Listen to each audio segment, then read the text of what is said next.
Voilà, on passe maintenant à notre page des sports et on commence par du football avec un communiqué publié aujourd'hui par la Confédération africaine de football au sujet de la tension entre le Maroc et l'Algérie qui fait couler beaucoup d'encre. Bonsoir Lise-Laure. Bonsoir Dominique. La CAF annonce, je cite, qu'elle va mener des investigations pour voir si les déclarations politiques et les événements de la cérémonie d'ouverture du CHAN violent les statuts et les règlements de la CAF et de la FIFA. Alors pourquoi ce communiqué? Tout simplement parce que la CAF a été saisie par le Maroc pour deux faits qui se sont déroulés lors de la cérémonie d'ouverture du CHAN vendredi dernier.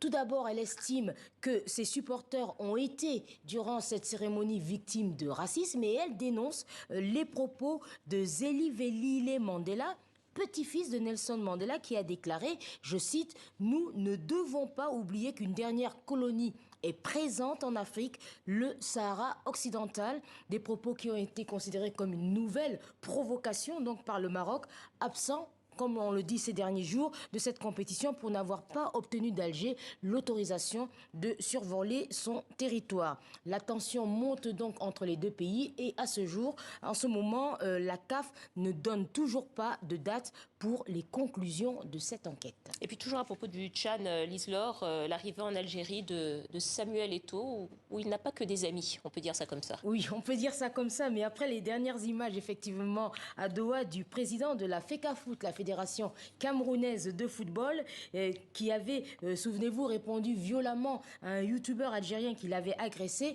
Samuel Eto'o se savait attendu. Il est donc arrivé ce matin à Alger pour soutenir les Lions indomptables qui livreront demain leur premier match sur la candidature de l'Algérie à la CAN 2025 et sur les relations que la FECAFOOT entretient avec la Fédération algérienne de football. Samuel Eto'o a répondu sans détour à la presse, aux équipes de Kamel Zaïd, notre correspondant. On écoute.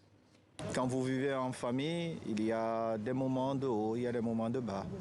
Mais la famille, elle reste. C'est notre histoire, nous allons l'assumer et continuer et aller au-delà. Ces deux peuples passionnés qui aiment le foot. Et moi, je ne trahis jamais mes amis.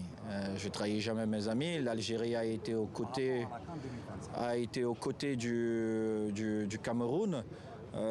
Quand on traversait un moment difficile lors de la CAN au Cameroun.